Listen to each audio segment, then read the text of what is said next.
Thank you for supporting safety and capacity for our regional transportation. I'm trying to share with you a view of the airfield. You can see some plane action out here this morning. Hope it's not too distracting. So that's my introduction. Mike, did you want to call the roll call in lieu of self-introductions? You have the complete roster there? Yes, that'd be great. Thank you, Steve. Rainey Milano, I have you. Brad Burge, Chris Wallen. Anybody from City of Waterville? Okay, hearing none. Anyone from City of Rensselaer? Okay. Joe Seaman Graves, I have Joe. Andrew from Troy. Sean McGuire, I have you. Ross Farrell. Bob and Greg from DOT. Tim Wainwright, got Tim. No one from the port. Steve Iacetta. Peter Comenzo, I'm sorry, Peter. For the town reps, I have John Scavo, Don Sopis, Jamie O'Neill, Liz Colmos. Anyone else from the town representatives?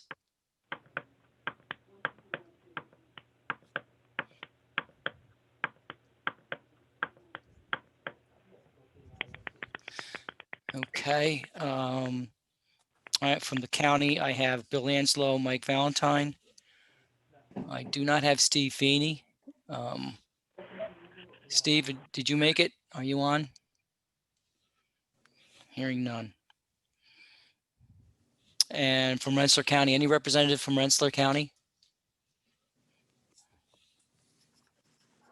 Okay, Steve, that's fine. I'm ready to go. We have our quorum. Excellent. Thank you, everyone, for taking time out of your busy schedules following our traditional agenda.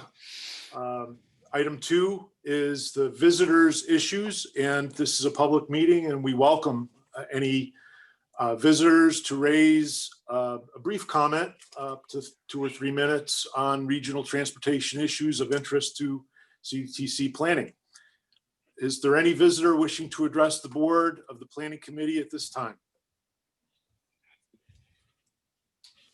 Going once, going twice, and hearing none, we can move to the adoption of our prior meeting minutes of August 5th. They were distributed in advance. Hope everyone had a chance to glance at these minutes, and they will be posted on the cutc.org website, ctcmpo.org website. Any comments, recommended revisions to our prior meeting minutes of August 5th? Please speak up at this time.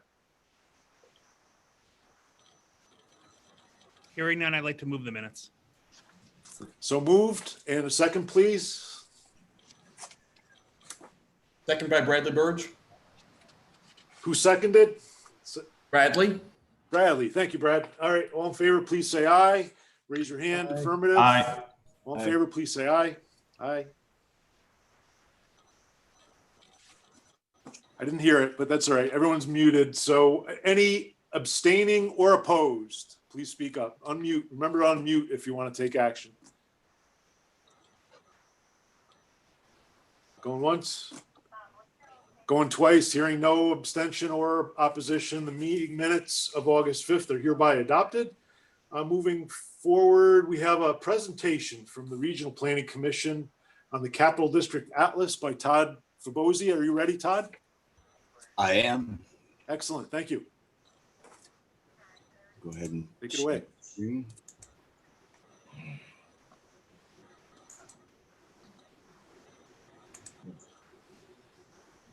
So just confirm that you can see the presentation.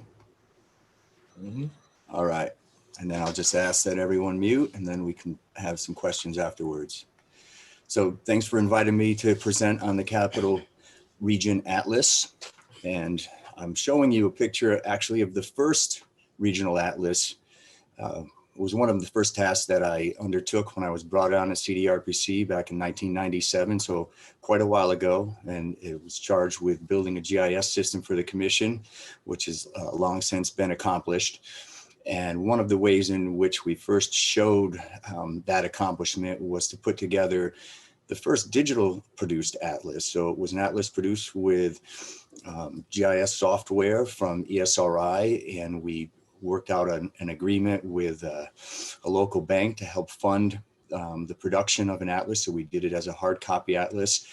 And since that time, I have updated this many times and used it basically as an online mechanism to communicate this data. So we've called it the digital atlas. And so when we get new data from the census or other sources, we put this online on our website at cdrpc.org for others to be able to take advantage of. One of, I think, the great assets of the atlas is the ability to look at the big picture. And that's why I like this cover image of a satellite image. It's a near infrared image of the development areas in light blue in the region. It doesn't show municipal boundaries. So it's really a way of looking past that and looking broadly at the region and how the individual actions of communities add up to something bigger. And this atlas really gets at what it shows. And so we have now created another update to this atlas, and I just want to click through here. Hopefully I can advance my slides. Here we go.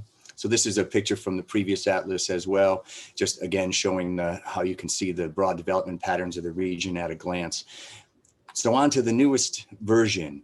And this is not the whole entire atlas, so I encourage you to go to our website and look at the atlas and utilize it. So not only utilize it to be able to look at the region and understand the big picture of the region, but also you can download any of the individual maps. You can insert them into PowerPoint presentations. You can insert them into reports, and you can use them and insert them into grant applications. And CDRPC uses this data for our technical assistance program, for our water quality planning, and for all the planning that we do when we need to develop maps. And we utilize these data sets at different scales to be able to complement whatever planning work we're doing. So this is a satellite image of land cover that shows the broad land cover within the capital region. And I'm just going to pop through these just to give you a sample, comment on some of them. This is an example also derived from Landsat satellite imagery of the impervious surface areas of the region. So really contrasting the developed areas with those that are undeveloped. And this is useful for looking at things like green space and water quality planning. We have tax parcel data that we utilize for a variety of different things. This is an example of utilizing the property class code to develop a land use map of the region. This is an example of just extracting certain characteristics from the parcel data to be able to look at patterns like commercial development. So when you just extract commercial development in the region, it shows a distinct kind of pattern that might be a little bit obscured when you just look at all of the land uses at once. And you can see the highway oriented commercial development and the patterns of the major state roads and the development along those roads. This is an example from the tax parcel data as well of a snapshot over time of just single family residential development. So this is looking back at a 10-year period of single family residential development where each little purple dot represents one single family home. And you can start to see some of the patterns of how we're developing as a region. When you look at a map like this, you can see essentially a spread out pattern. You can see certain areas where there's more intense development taking place. For example, all the dots that you see in Half Moon as one example, but it's showing the overall pattern over a 10-year period of residential development.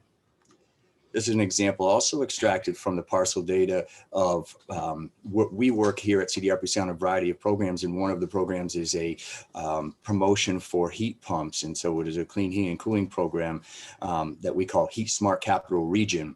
And this is an example of all of the homes that use fuel oil as a fuel source, which are then really there's a good value proposition for these homes to switch over to heat pumps, and it's a much cleaner and less expensive way to heat your home and better for the environment and particularly for climate change and reducing CO2 emissions.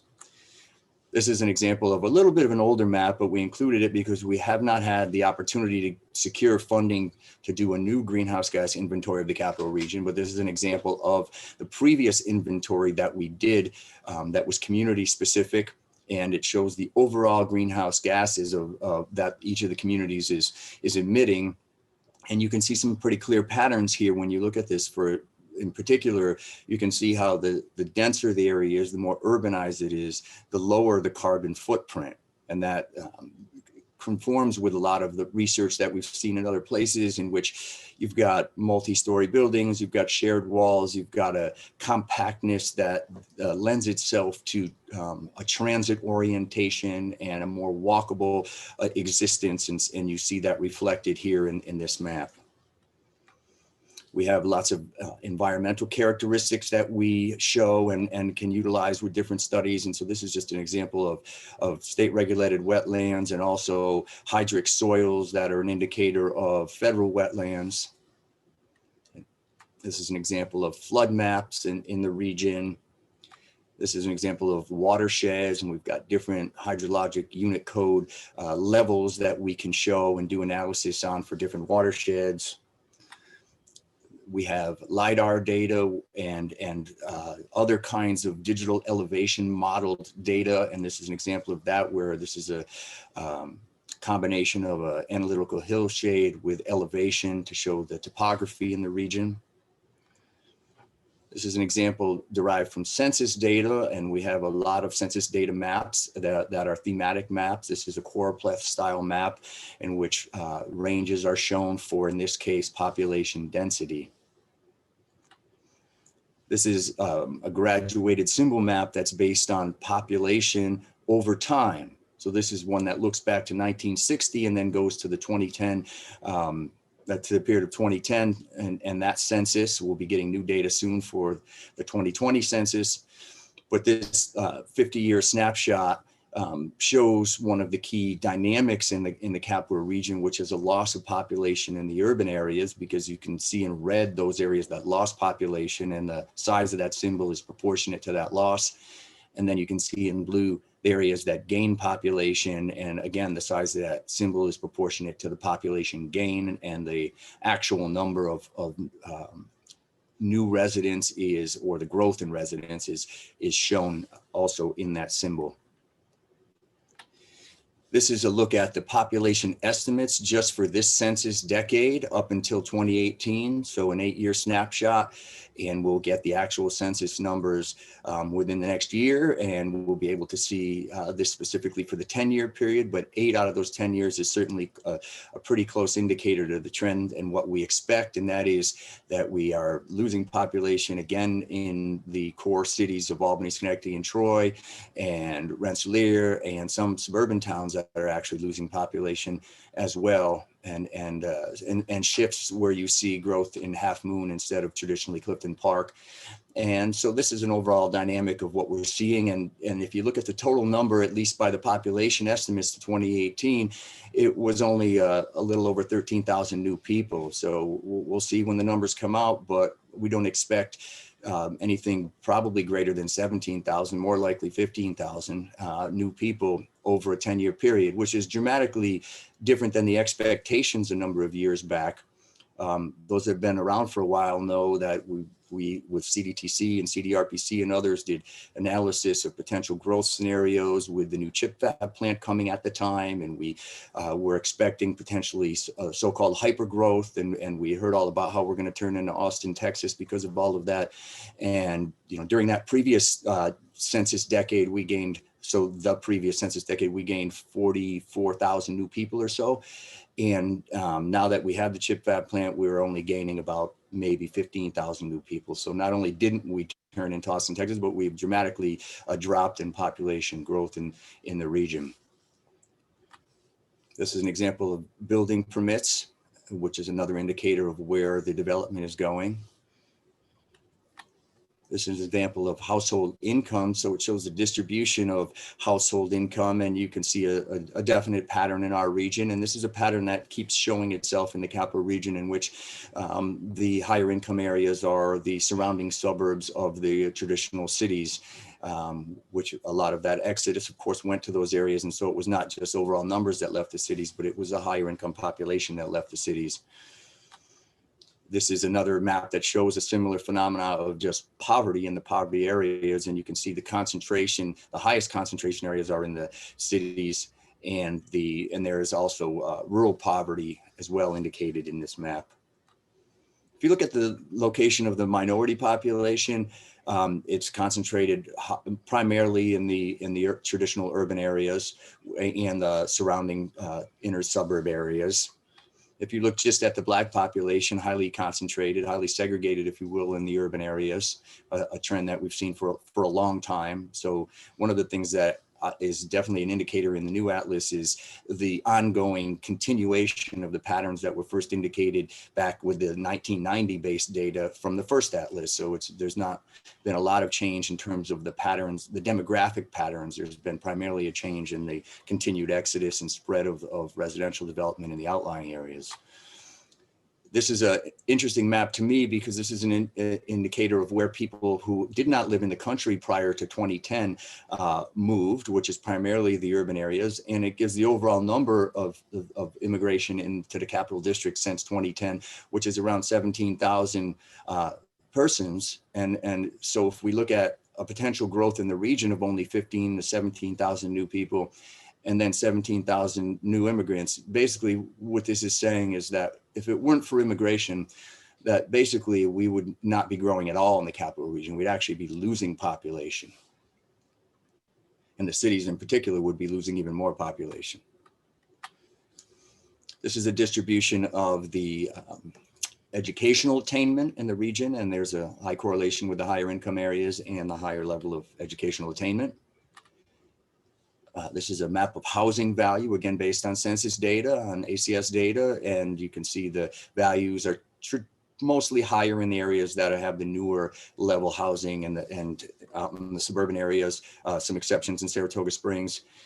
And here's an example of the year built of housing, and you can see the gradation from where the older housing was in relation to the newer housing that's being built and which communities are getting which.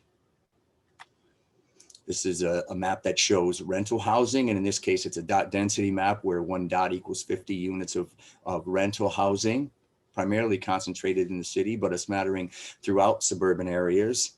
And this is a complementary map that just shows apartment buildings, regardless of how many units are in those buildings. And you can see the concentration of apartment buildings where they're located in that pattern. This is the concentration of vacant housing in the urban areas that's highly indicated in this map. There's most of the urban or the vacancies are in the urban areas. So in this case, a dot equals 20 vacant units. And there's a total number of vacant units of over 40,000. So we've got over 40,000 vacant housing units in primarily the urban areas. And again, not a good indicator of community health. This is a map of commuting patterns, and it shows where somebody commutes, if they commute inside or outside of their own county and by municipality. So you can see the clear indication of the commuting pattern out of Rensselaer and Saratoga counties into Albany County. This is a map that shows public transit commuters and the concentration of those, which is, of course, highly concentrated in the traditional cities and urban areas, and that's where the most robust transit service, in fact, exists. And this is another indicator of likely transit use, which are no vehicle households, and again, highly concentrated in the urban areas. So just to take off this, I was asked to do a presentation that I had done to the quarterly group that meets, the Planners Forum and meets. And so I was asked not only to hit on the atlas, but talk about some of the development patterns. And I'm just going to touch on a few key indicators as well in this presentation. And so this is an older satellite image from a previous study in which I had compared change over time with different satellite images over an 11-year period, extracted the areas where the new growth was taking place, analyzed it by land use. And so what we attempted to do with this particular study is to update it with parcel level data. So first, before I show you the results of that update, I want to just go through the parcel level data of just single family residential development over time by decade, because it's an interesting indicator just of sprawl essentially in our region. So each purple dot is a single family home and of new development during the period. So it's not all the single family homes that exist. It's just the single family homes built during, in this case, the decade from 1945 to 54. And then I'll jump up in decades and continually show the new development during each subsequent decade. So up to 74, 84, 94, 2004, and then up to 2015. So you can see a considerable amount of spread of residential development over that period of time, and a considerable amount in the outlying areas outside of the urban core, outside of where there's transit service. So to look at that a little more closely, what we did several years back is to then show just the single family parcels over a 20-year period. Okay, from 1995 to 2015. And this is the whole parcel. This is not just a dot, which is contrasting with those previous maps, which just showed a dot for the centroid of the parcel. In this case, it's the entire parcel. And these were all of the residential parcels for single family homes alone. That's all during a 20-year period in the capital region. And again, you can see a considerable sprawl across the region. Here's some numbers, just some of the numbers of that development during that 20-year period. There were over 35,000 new single-family homes, a 20% increase. The total acres developed was almost 56,000, which was a 38% increase. During that same period of time, that 20-year, there was only a little over 55,000 new people added to the region, so only a 7% increase. So we were consuming land just for residential growth at over 5 times the rate of population growth. So thinking back to a Brookings Institute study that coined the term sprawl without growth many years ago, and this is this is an indicator of that very phenomena. And so we've got, when you add commercial development, when you add all other kinds of development besides residential, we're actually consuming land at a much higher rate than population growth of 5%. So we developed out of this analysis community growth profiles for each of the communities in the capital region and for each of the counties. And this is an example of what these look like, where we have some population and housing unit information, some greenhouse gas information, and then we created a land use map to complement this for each community, and also then showed those parcels during that 20-year period that were developed in each of the communities, and then also showed the new roads that were developed during that same period of time. We analyzed the new parcels, we looked at orthophotography, and we then showed what new roads were developed during that 20-year period of time, and not only showed where new roads were being built, but showed whether the new road included a sidewalk or not. And so then for each community, we had that information. So this is a look, and this is really superimposing 2 things here, that the new parcels during that 20-year period, but also all of the sidewalks from CDTC's sidewalk inventory, not just the new sidewalks, to show the relationship between where we're building residential homes and whether we're putting in sidewalks or not, and where sidewalks exist. And you can see from this map that there's a concentration primarily in the older urban areas of sidewalks, but there's a general lack of them in most of the other areas in the region. And so we continue to build residential developments, but omitting sidewalks in the majority of the cases.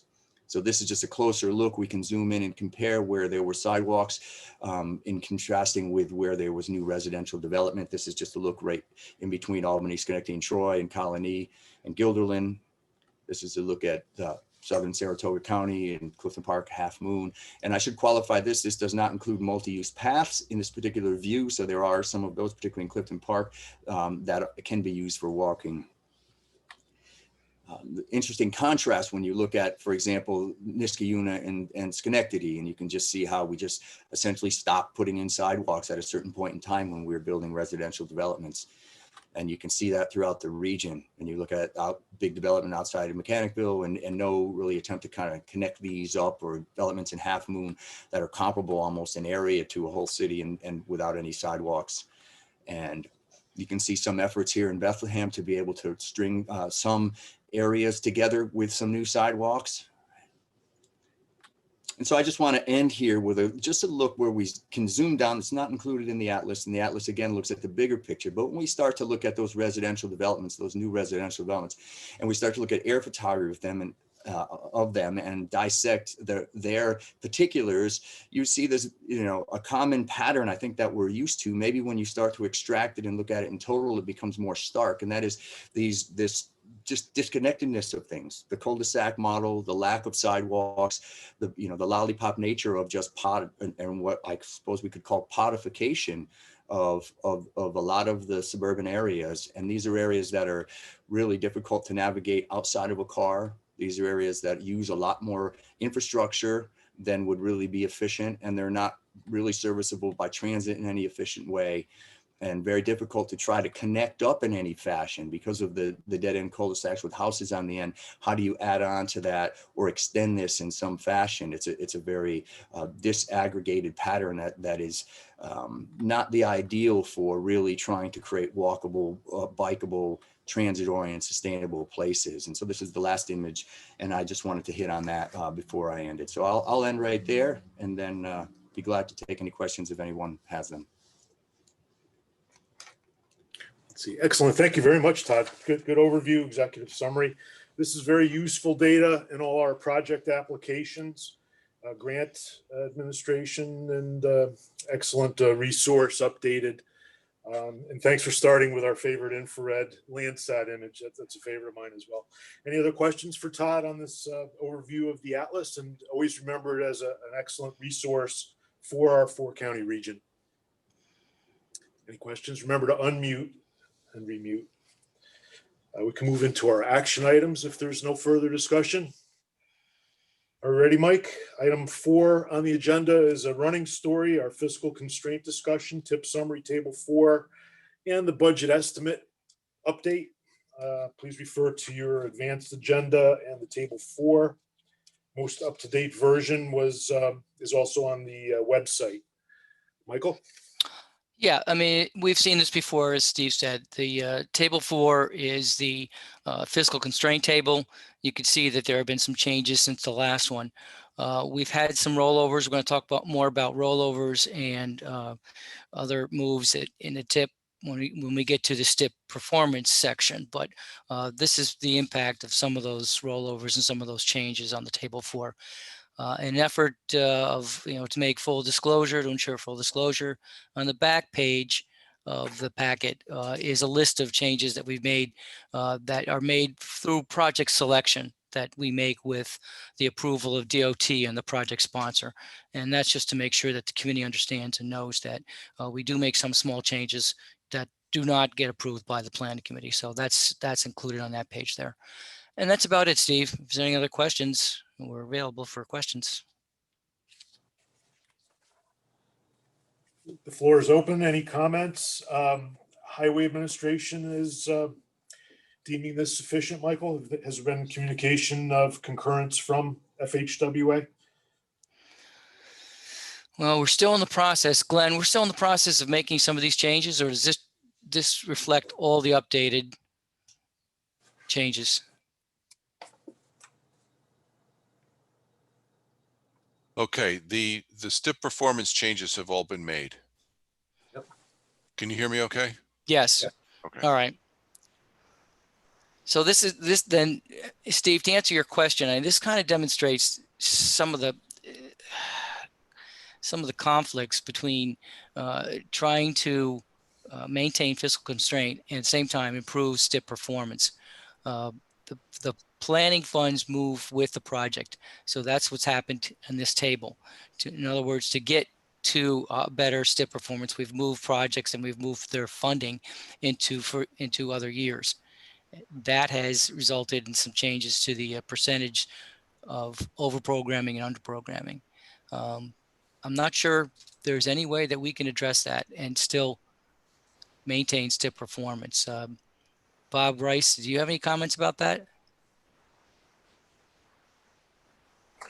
Not really, Mike. I mean, obviously, as a planning exercise, we got to try to balance the checkbook by fund source, by state fiscal year and federal fiscal year, and as well as deliverables and milestones for the project. So, you know, it's sort of an ongoing activity. As I say, it doesn't diminish a commitment by the body to a project. It's just sometimes we got to, like I said, we got to balance the checkbook. Right. And in the end, I mean, if you look at the 4 years, that doesn't change the total. So we're still balancing the checkbook. It's just that, you know, by year, we have gone a little bit over, you know, the over or under the percentage. Mike, I'd like to interject something here, and that is that this table is from 9/25. You're looking at table 4 in the mail out, correct? Yes. All right, that is from September 25th. The project selection changes that for STIP performance that moved projects from the second year to the third year had not yet been made. And so they were made after this mail out, after this was sent out, or at least after this table was put in here. So the table 4 right now looks significantly different. It's 5% under programmed in 2021 and 19% over in year 3. 19, wow, okay. So it's But just for the repeat- 5-year period, are we still on or 1% under? And is that the focus of FHWA is for the 5-year or 4-year period? Yes, all Is that these correct, changes were made within the 4 years. So the total for the 4 years is not going to be any different. Balanced, okay, It's just Very good. moving from one year to another. understood. Any other questions from the committee? Hearing none, we can move forward to item 5, our TIP proposed amendments. Mike Valentine's on the line to give executive summary for Saratoga 297, state pin 1760.46, item 5A. Is Michael there? Yes, Valentine? I am. Does Thank you. executive mean I've got to be short, Steve? Yep. This is a bridge replacement on Ashtown Road done by the county. It's in the Ballston Lake area and it's over the CP rail. And this was the amendment comes about primarily because of force account involving the rail company and construction. This triggers a TIP amendment, just a $500,000 increase in construction and construction inspection, but a 27% cost increase overall. So that triggers the TIP amendment requiring planning committee approval. But the construction cost is increased by $440,000, and the inspection cost increased by $60,000. And those are primarily results of CP Rail's force count, their estimate, which increases construction costs, but also increase the duration of the construction and increase the inspection costs. So this amendment comes about prior to the submission for PS&E package and request for federal authorization to advertise. So in that trigger, County DPW looked at the numbers, and as I said, out of that 500,000, 335 was the force account estimate, 60,000 was the inspection, but the construction costs increased by 105,000 over 2-year-old construction cost estimates. Some of those construction cost estimates were involved in the removal of the existing bridge, the new steel for the new superstructure, concrete costs for new decking, and new bridge rail. So overall, 105,000 of it is construction costs related. The rest of that, that 395,000 is related to CP Rail's force account increases. And Glenn, I don't know if you have any comments regarding that at all.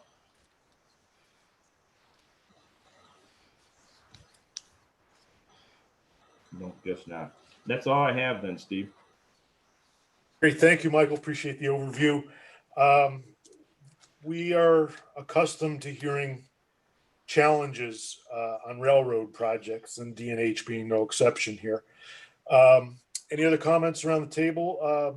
This is a standalone item for voting, I believe. So we'll need a motion and a second to move this cost increase of $500,000, mostly attributable to the D&H force account. Was there anything else to add on that force account, Michael, just to explain the 395,000 portion of that? Not really, just based on what CP Rail, what they did submit on their tabulation was project and construction management, site supervision was 91,000 out of it. And then it says includes flagging and automatic flags. And that was 240 something thousand. Wow. And like I said, these were costs that weren't in the original cost estimate for the project.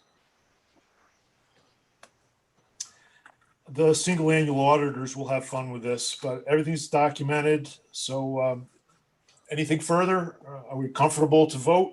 I'll need a motion. Steve, I'll make a motion. I'll Thank you. second. Thank you. All in favor, please say aye. Raise your hand. Aye. Aye. Aye. Any abstaining or opposed? Hearing none. 5A is hereby adopted. Thank you for your support. Thank you. Mike Franchini, we didn't need to vote on our fiscal constraint discussion, right? Backing up to item 4, the prior item on the agenda. That was not voting, is that correct? That's correct, Steve. Thank you. All right, we're ready for 5B on our agenda. Is a T134 Washington Western Bus Rapid Transit Phase 4. This is exciting progress for our regional transit company, and Ross is on the line. Ross, are you ready to give us a summary? Remember to unmute. Hello, Ross. Anybody from CDTA? You were there. He was on a phone line, right, Michael? Yes. Oh, So what's going on with the phones? Should we come back to this item if Ross is not there? yes. Anyone? Okay. We'll table item 5B. Jen, sorry to interrupt, but Ross put in the chat asking if we can unmute him, and I think I saw that Jen is the host now. Yeah, so where is Ross? The 6866 phone number. Shoot. 6866. It's at the bottom on my screen.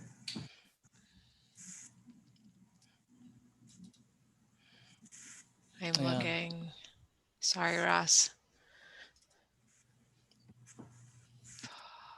Yeah, Okay. the 437-6866 number is his. Yeah. My only option is to ask to unmute, but I can't actually unmute him.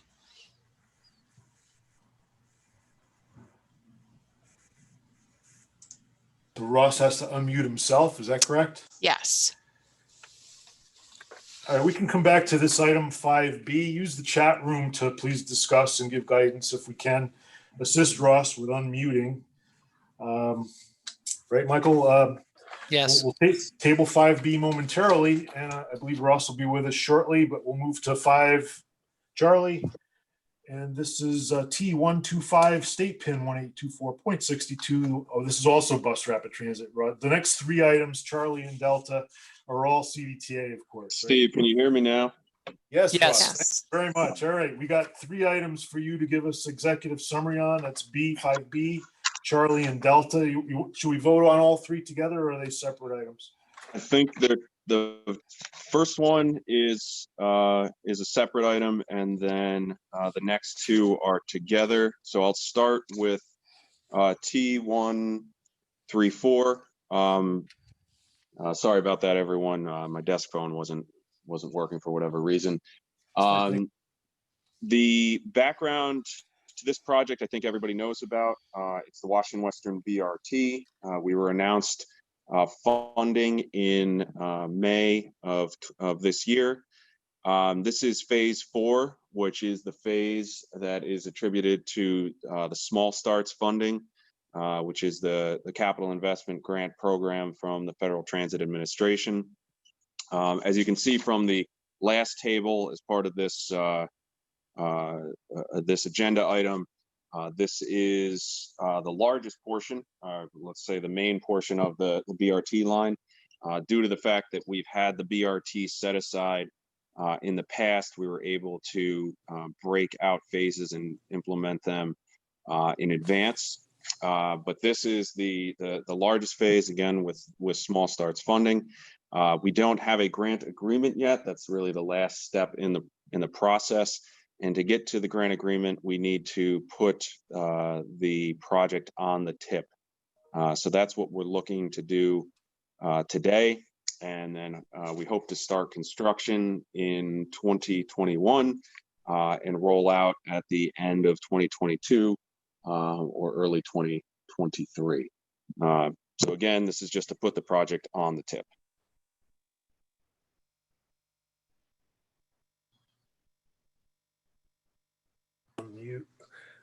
Thank you, Ross. Appreciate the overview. Any questions on item 5, Bravo, on adoption of this Washington Western on the tip?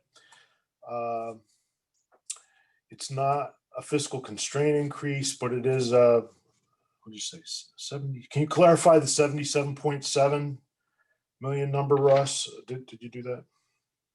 The 77.7 is the overall project of this phase, the overall funding, while the federal portion is the 60.8 or 60.9.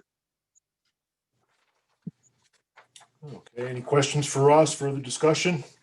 T134. And this will go to the policy board next meeting. Remember to unmute if you have any discussion, please. Are we comfortable voting on item 5B for tip adoption of T134, the next phase of BRT Washington Western phase 4? Are we ready to move it, committee? You hear me? I'll make the motion. Bradley Burge. Thank you, Bradley. Okay, and a second by? Bob Rice, Bob I'll Rice has second. his hand up. Thank you, Bob. Excellent. Thank you for your support. All in favor, please say aye or raise your hand. Aye. Aye. All right. Any abstention or opposition to adoption? Going once, going twice, hearing none. Welcome to the tip. 5 Bravo T134 is on. Okay, next is Charlie and Delta. Ross, you're going to give us an overview of these 2 action items. Sure. So this is related to actually phase 3, which is outside of the funding for the small starts portion. This funding we actually drew down from the BRT set aside and created T125 a few meetings ago. But after discussions with the FHWA, the eligibility of using, before we were using NHPP, now we're switching and using STP Flex. The reason why there's sort of two actions and of this is because the money has to go back into the BRT set aside, RG 131, and then back out using to the T125 using STP Flex. In addition, we did increase the amount for the project by $100,000 after we received contractor quotes for elements of the project. So again, this is more of a administrative action, but we're just switching the funding for T125 from NHPP to STP Flex.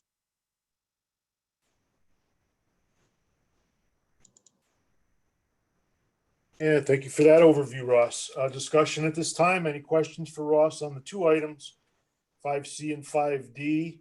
That's T125 and Regional 131. Steve, Yes. this is Chris. Is this the STP Flex that's in table 4 or a different STP Flex that's held for CDTA? This is the STP Flex that was put into the RG 131, the BRT set aside to begin with. So there's no change in the overall amounts of STP Flex with this action related to the tip. It's just merely moving it from RG 131 into T 125. That is accurate. However, it does show in table 4, but as Ross pointed out, it's a wash because it's going back. It's going from one project to another. One project or one fund source? It's going from one, funds are going between RG 131, the set aside, and T 125, the drawdown on the set aside. So the money was already programmed during the TIP update. That's why it doesn't affect table 4, but it does come, but it is fund source. It is a fund source from table 4. Okay. All right. As long as, you know, I always try to keep an eye on if we're taking away STP Flex and giving back NHPP, because it's really hard for most of us on this call to use NHPP. So that's why if it's just a wash and it was already earmarked, that's fine. I just wanted to know. Excellent clarification. Thank you, Chris. Appreciate that. Full disclosure in all aspects. So it's a balance. This does not go to the policy board, and our action will be considered final. Is there any other discussion before we vote on both items, C and D? Any other questions? Hearing none. I may have a motion to adopt these items to further clarify the BRT advancement. Motion? Motion by Bradley Burge. Thank you, Brad. And a second by? I'll second again, Steve. Well, thank you, Bob. All right, good tradition rolling. Is everybody comfortable, ready to vote? Everyone in favor, please say aye or raise your hand. Aye. Of course. Very good. And any abstention or opposed? Going once, going twice. We carry our consensus forward. Thank you very much. All right. That concludes the tip items. Next, item 6 on our agenda is STIP performance changes. And there was an enclosure in our advanced agenda, and we'll have an overview by Michael with support by Glenn and Greg. Greg W. Michael? Sure, item I'll 6. start off. Thank you. As Steve said, there is a there is an item in your package, agenda item Roman numeral 6, which gives a quick summary of why we are making these changes to improve STIP performance. And then behind that, there's a table of the STIP performance, the proposals and proposed changes that we are asking the committee to approve today. If you look at the table, well, first of all, this has been a priority pretty much every year. This isn't something new that FHWA has just started to look at. This has always been a concern. I think it's been a little bit more concern as they monitor the progress or not the progress that we're not making. In any case, it looks like we're going to be doing this pretty much every year. Making these adjustments to make sure that we improve STIP performance as much as possible. So that said, what we've done here is we've met with DOT early on. We went over all the projects and all the schedules, and we use a lot of the information that we get from the sponsors when it comes to the project updates and the project status. Based on that information, DOT and CDTC came up with proposed changes. We sent all those proposed changes to the sponsors by email. All the sponsors responded back and returned their opinions and their thoughts on those changes. And after those changes were reviewed and analyzed, DOT and CDTC came up with a table you see in your package where you see approximately 30 different local projects are being changed or pushed further out into the construction of those projects are being pushed further out. 2 projects in that list are not being changed at all. So a lot of input from all the sponsors, a lot of coordination between CDDC and DOT resulted in that table. We're really confident that these changes are doable. I would leave it open to Bob or Greg to make any other comments about it. Again, like our previous discussion, it doesn't reflect the commitment to the project. It's, as Maria has said on previous calls, we're pretty heavy in the 1 year, and for the purposes of balancing the fund sources and the years, this sort of table made sense. But at the same time, if there's a sponsor that has the ability to bring something forward, we'll have that discussion as well. I just, like I said, and we just needed the balance by fund source and year.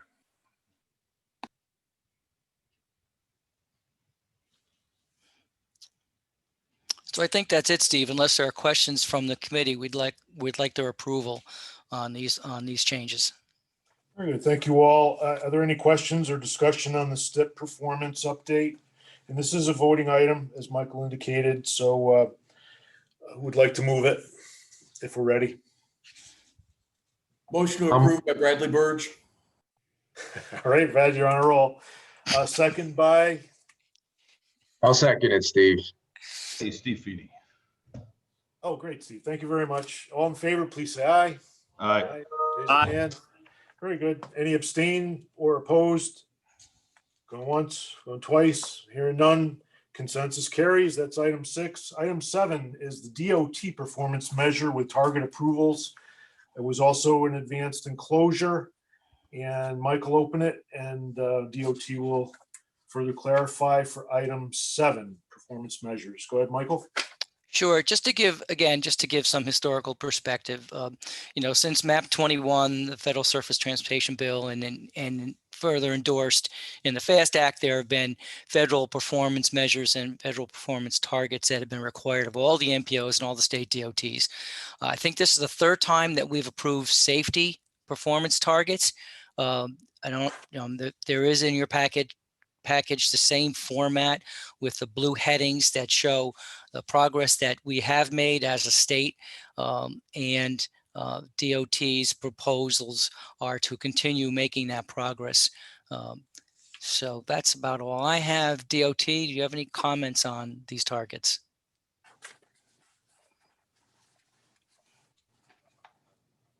Yeah, I mean, these are generated by our main office colleagues, and certainly looking for a trend in the number of fatalities, in a reduction in the number of fatalities, and with the requirement to have state standards and goals out there. I think it was done so we could collectively, that all the MPOs in the state could have a singular set of goals rather than having to do it individually. I can't say I completely understand the methodology behind the numbers, how they're derived, but it's certainly the intent is to reduce the number of fatalities and continue that trend. Thank you, Bob. So we see as planner's overview, a lot of negative single-digit numbers as both forecast modeling, 5 years moving average trend lines, negative between 4 and 8%. The rounded cap to be applied is around negative 2%, if I'm reading it right. And so we can see that data. There was prior committee discussion on this as to how it's casting our MPO versus other MPOs. Michael, is there anything from your view of the MPO Association? How do we fare and compare on a comparative basis with the other regions? Well, compared to other regions, I mean, I think we compare pretty well to other similar regions like Rochester, Syracuse, Buffalo, New York City being really unusual. And not like most of us in the state, so we don't compare well to New York City. Sandy, I see you're on the line. Do you have any comments about that? Yeah, as part of the New Visions update, we did calculate based off the most recently available data, which was complete through 2018. The federal law actually requires that the fatality data be based off the federal database called FARS. So that is the last year of complete data in FARS.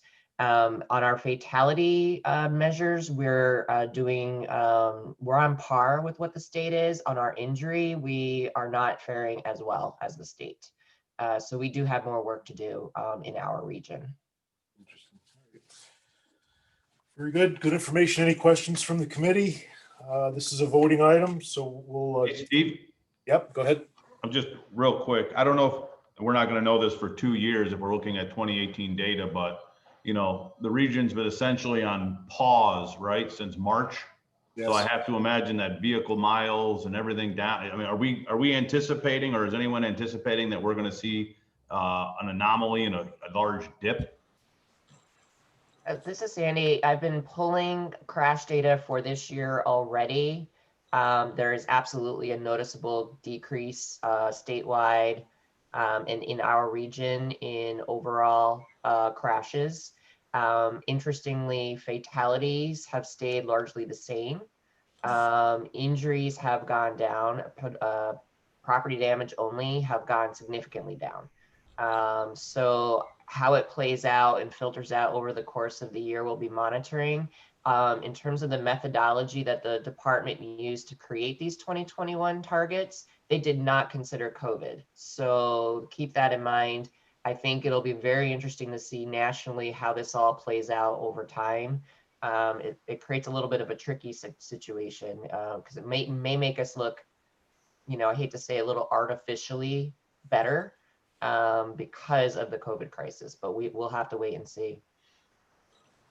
The other issue was that, you know, as a result of the COVID, we did see a decrease in VMT, but we also did see some speed increases on our highways because there were fewer cars on the road. So the speeds went up, and then that might be the reason why we're seeing more fatalities or the same amount of fatalities, because speeds did go up pretty much, you know, statewide.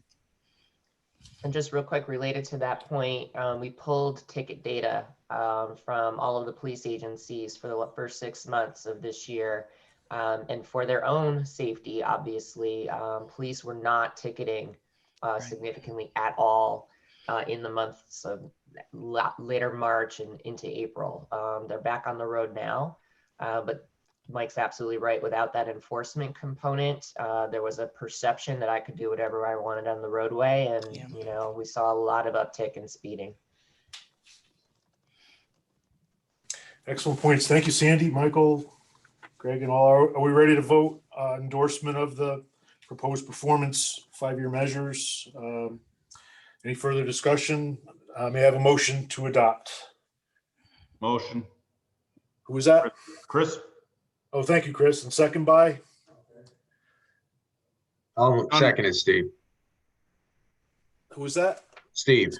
Oh, thank you, Steve. Second. All in favor, please say aye. Raise your hand. Aye. Aye. Any abstained or opposed? Going once, going twice. Hearing none, consensus carries. Up to agenda item 8 is the draft public participation plan update and approval to release the final draft tip to the public. The enclosure went out. This is Michael and Jen Saponis. Michael? Short introduction. You know, this is, we've always had a public participation plan. I think the COVID pandemic has really caused us to look at our plan in a different light and to improve it in many ways. We really spent the effort. Jen and staff have done a great job on this plan. I think it would compare favorably with any plan in the state. We really did a great job of getting virtual participation. So with that, Jen has a short presentation because we do need approval for this plan, and it'll go to the policy board in December. Thank you. Jen? Thanks, Mike. So like Mike said, you know, we, in coordination with the New Visions plan, updated our public participation plan. What's in it. So you can find the draft on our website, and there was a summary that went out in the mailing. There's in the plan, we talk about the purpose of our public participation plan, what our strategy is. There's a toolkit that's mostly for staff, but if communities are interested in using it, that's great. It talks about our continuous participation opportunities and how we are constantly interfacing and communicating with the public. And then it outlines the major CDC products and our public participation rules for each of them, and suggests, recommends a way for us to continually assess our public participation and our reach in the public. So we want to create a seamless and integrated process of communicating with the public on transportation planning initiatives and providing continuous opportunities for the public to provide feedback. So this isn't just when we're doing a region-wide study or project or plan, but being able to communicate with the public regularly on all the different initiatives and issues and policies that are important to us here in the region. Our goal is to establish a thorough, inclusive process that uses creative approaches to offer the public continuous opportunities to shape the region's transportation system. We are going to measure our progress, both quantitatively, how many events we have, press releases, meetings, but also by quality, and often, asking the public how we're doing, checking in, making sure that they feel that we're accessible, that our platforms and the information we release are user-friendly, and that we are reaching people. We are also proposing that we develop and strategize public participation through an equity lens to improve planning, decision-making, and resource allocation. So not just having equity as like a step in the process, but really looking at everything through equity and how we can do a better job.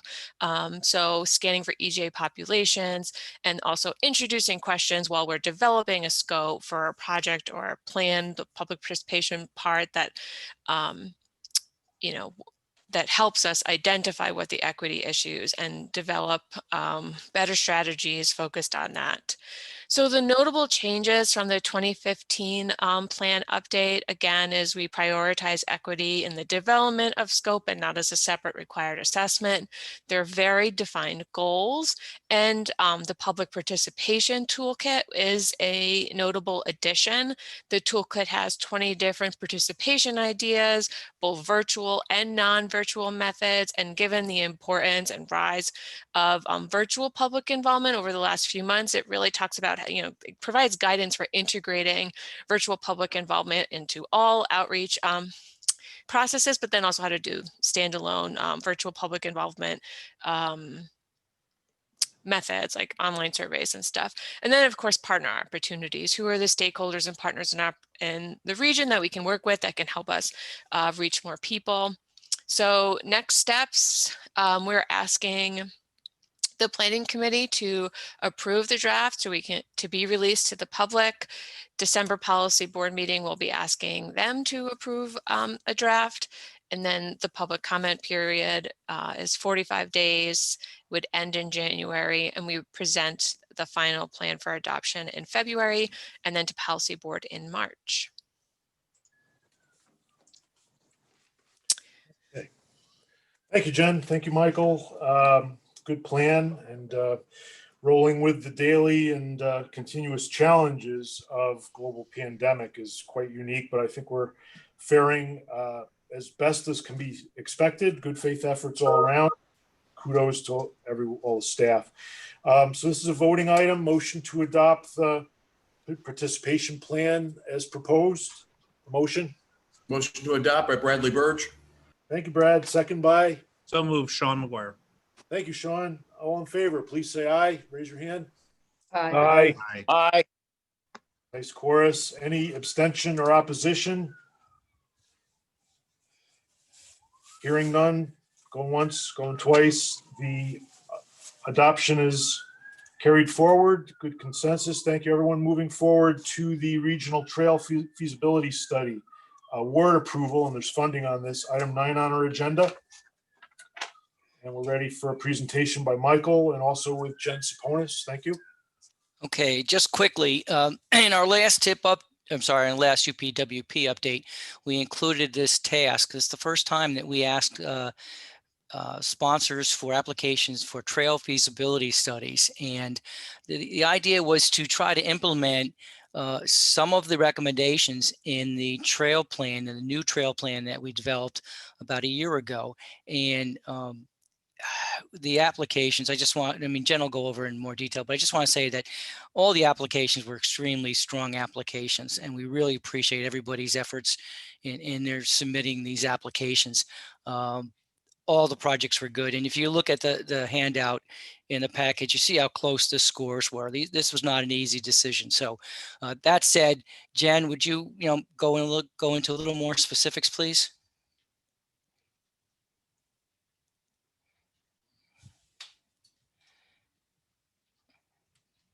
Okay, so we received 5 proposals in total, requesting over $315,000.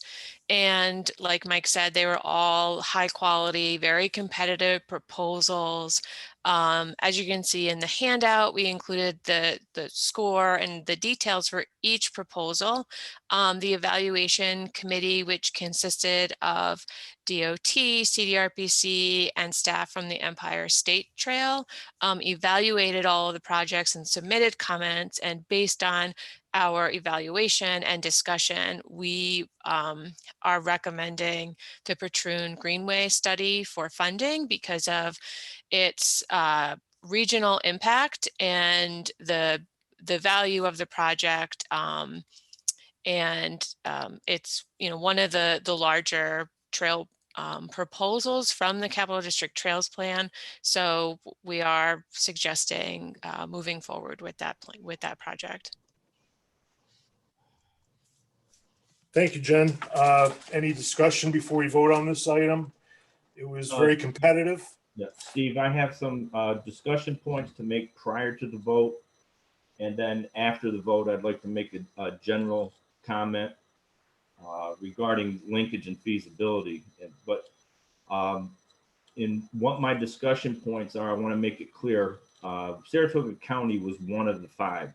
My comments are not looking to say, hey, there was anything that for some reason Saratoga County's, the judgment of their project was unfair or anything like that, or that there's sour grapes there. I want to make an observation in process alone for the record. And there was a September 9th meeting of the Planning Forum Committee group. And with that coming up, part of the thing that was noted for their meeting was going to be highlights of current planning related solicitations, which at that point, September 9th meeting, I would assume the trail feasibility would have been one of them. So on September 3rd, I made an inquiry as to would that planners forum or something, would there be a recommendation coming out of that group to the planning committee? So September 3rd, I got a response back that there were going to be just highlights of current planning related solicitations. So September 3rd, coming up to that September 9th meeting, talk about those planning solicitations. So status update on the 9th. However, there was a recommendation to be made to the planning committee, they stated, at this meeting. So there would have been a recommendation to the planning committee on October 7th. But on September 3rd, we received a letter stating that the selection had already been made, who was awarded and who was not awarded. So that selection was made prior to the planners forum meeting, when there was going to be highlights made of all of the project solicitations. There was a decision made as of September 3rd and notified to us that a decision had been made. My question at that point was, who made the decision? Who was authorized to make the decision? When was the decision made? And that never came to the planning committee for its approval. So we are acting on something today on the agenda that has already been approved and authorized. So the planning committee has become a rubber stamp body. And I'm just looking at this and saying, yeah, my thing is who made the decision? When was it made? How was it made? And how was it made and approved without the planning committee's involvement? All right, thanks for your comments, Michael Valentine. Mike Franchini should advise me on the scoring process. We do always rely on expertise of technical and professional staff. As you see, the 5 competing proposals were very competitive within a point of each other on the top 3 and 2 points for the all top contenders. So, Michael, can you advise and respond to Mike Valentine's? Sure. You know, this is the first time we did the trail feasibility study proposal, and we tried to follow the same process that we would do with a linkage study. The letters that went out were probably misleading. We should not have said that they were awarded. We should have said that they were recommended. The evaluation of the committee was that the City of Albany Petroleum Creek Trail would be recommended. So I agree that the letters were misleading. We should not have said that. In the end, the evaluation stands, and we do need the committee's approval, just like we would with any other linkage studies. So, can I ask whose recommendation was made when the meeting wasn't until September 9th and the letter was September 3rd? the recommendation was made by the evaluation committees, by the evaluation committee that met and went over the applications and had a Zoom meeting and decided on recommending that. When was that project? Meeting? When was that meeting? I'd have to look back in the record. If you would, Mike, I don't know exactly when that meeting was. I would appreciate that information to tie the dates in with this so I can keep a record of it. Yeah. We don't normally bring linkage study recommendations to the community forum. We talk about it with the community forum, but we don't ask them to vote on it. The community forum, like the other advisory committees, are advisory committees. They are not regulatory. They do not approve projects. They never have. But there was a recommendation made by somebody, some group or something, even prior to the planners forum meeting. Mike, could I just clarify, since I run the. Please, Sandy, go ahead. I think Sandy's internet or something cut out. I'm sorry? I think your internet cut out. Sandy, you're recognized. Please elucidate us on the evaluation committee process. Thank you. Okay, thank you. The planner forum simply runs through each solicitation, just gives a status update. It did not make a decision, and the status as I knew it at that time was that a recommendation was being made and would be brought to the planning committee for approval in October. Mm-hmm. Right. I think the committee you're referring to is the evaluation committee, which was assembled by CDTC and consisted of DOT, CDRPC, and Empire State Trail staff. And that is the committee that had met at the end of August and was making recommendations. That's the date. That's who I was looking for and the date. So you're saying there was a decision made by that group in August, which led to the September 3rd letter. Is that correct, Jen? I think that's what you're referring to. Yes. Okay. So I hope it's evident what I'm saying is I think I'll go to the word, there's a miscarriage of process. All right, Mike, that's my point here. Mm-hmm. Right? There was competition among 5 projects. I understand that. Okay. I think this was carried out improperly. And I just want to make that clear. That has been in all the emails and phone calls back and forth between you and us. That's the point. Yeah, Mike, I guess we strongly disagree with what you just said. The evaluation committee is made up of representatives from regional agencies. They look at these projects just like they have in the past, and they come up with their recommendations. All you I don't know, have a problem with that. we're abiding by the evaluation committee's recommendations, and we're bringing it to the planning committee. What I'm saying is there was a decision made prior to this board, this committee sitting here today. And that decision was made, and 5 sponsor projects, they were notified that they either were going to be awarded or they were not. Decision made September 3rd letter. And we're meeting today.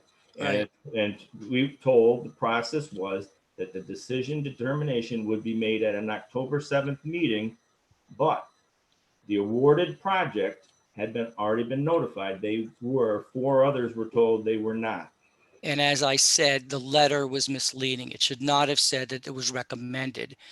It should not have said that it was awarded. It should have said that it was recommended by the evaluation committee. That's the only thing that, I mean, the wording was incorrect in the letter. I'm sorry to. We did not award anything. The planning committee awards and the policy committee awards. There's no grayness to that.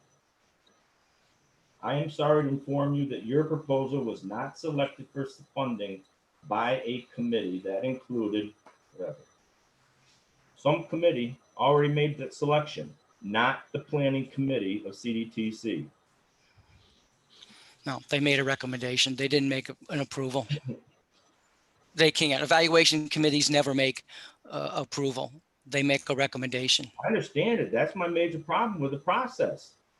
Can I make a comment? I think, do you inform the candidates before the planning committee approves?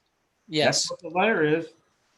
I would think you would wait until after it's received full approval by whatever, body has to approve before you would inform candidates. Just thinking of other types of grants and stuff, they usually don't inform based on recommendations. Just as a process, comment. Acknowledged and well stated. Protocol and procedures are very important. And this committee is the approving body for these programs and projects.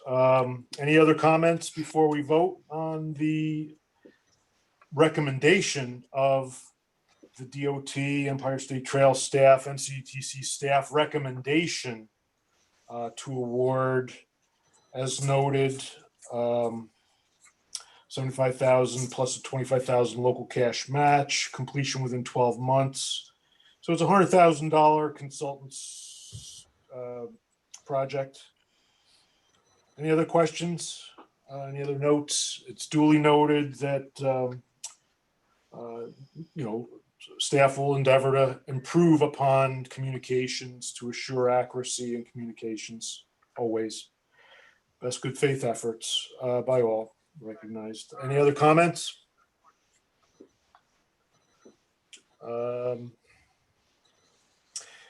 Let me ask a question. What is the opportunity for the 4 projects? The next solicitation for similar trail projects will be in 21 or 22.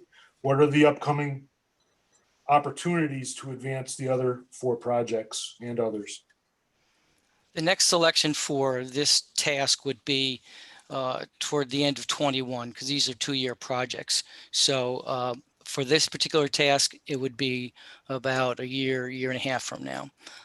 These projects have the opportunity to compete for linkage studies, which is our next item on the agenda. The trail projects are also linkage studies. So all of these projects could reapply for linkage studies. Do you mind if I throw another comment in, which I was going to after the vote, but is part of this, Mike? Steve? It's breaking up, Michael. Mike Valentine, can you repeat your question? I just wanted to throw another, after the vote, let me throw another comment in regarding linkage and feasibility.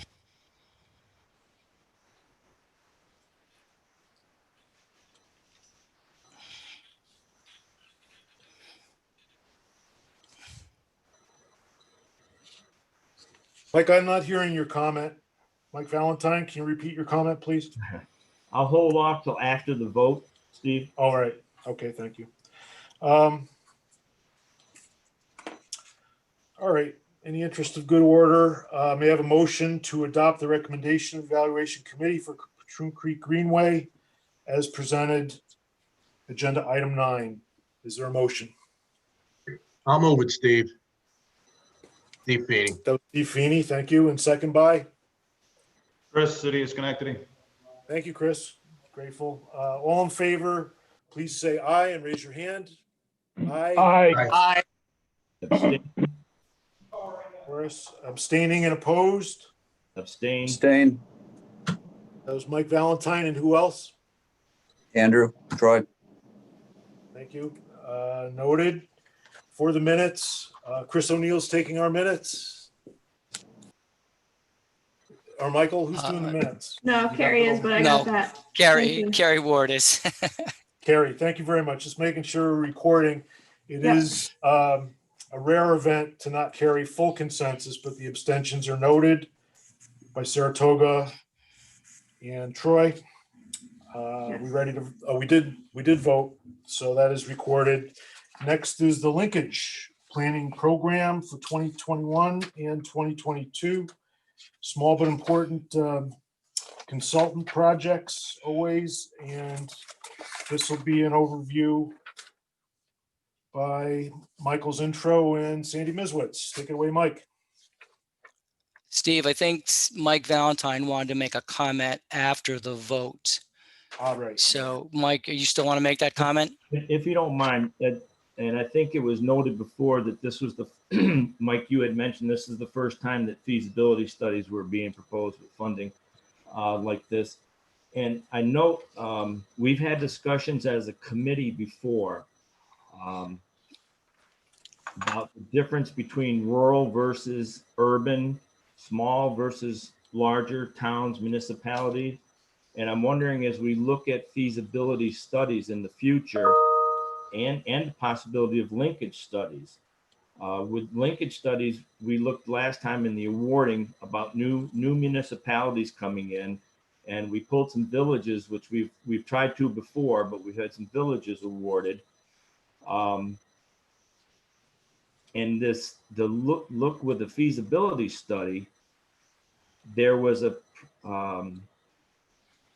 predominance in the numbers of urban type projects.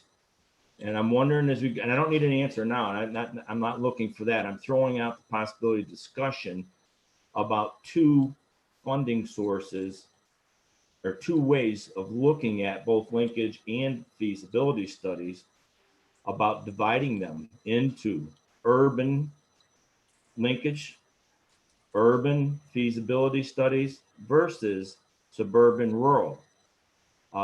The criteria that are involved in judging both projects by whatever committee is reviewing them, there are different criteria, and there are also different outlooks as far as what would be of value to overall the CDTC and overall to the participating municipalities. Particularly a lot of EJ emphasis and stuff like that comes up with the urban areas or the cities, as opposed to some of the, say, rural, urban, or rural suburban communities. I just throw it out as a possibility of looking at a different approach as we go into the next solicitation of linkage and then a future solicitation for feasibility studies. And I don't want to take time up with discussion now, leave it for something for consideration later. All right. All right, thank you, Michael. Good food for thought there. As your chair, I would be open to further consideration. Suburban could go either with urban or rural. Rural is a larger land area, obviously.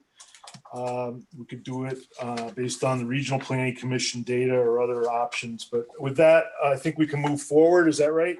Everyone comfortable moving forward to item 10 is the 2-year 21 and 22 linkage program solicitation. Are we ready, Michael? I think so. Very good. Take it away. Okay, just brief introduction. Every year we do solicit for linkage studies.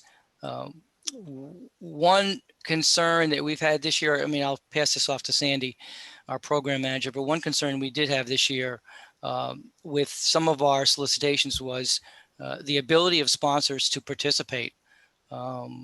Some of our solicitations earlier this year, some of the studies, we received fewer applications, and we changed the application process to a rolling deadline instead of just a deadline and on from there. So with the pandemic, we all know that members are being stressed out, their budgets, their resources are all being stretched. So, you know, with that in mind, we are trying to make it as easy as possible for our members to participate. And with that, I will stop and hand it over to Sandy, please. Thanks, Mike. For the 2021 solicitation for the linkage program, we did adjust the match requirements. You know, we're encouraging and certainly making it known that we would prefer that the 25% match be provided in cash. However, if community cannot achieve that in cash, we are allowing the sponsor to provide up to 15% of that 25% as in-kind service support.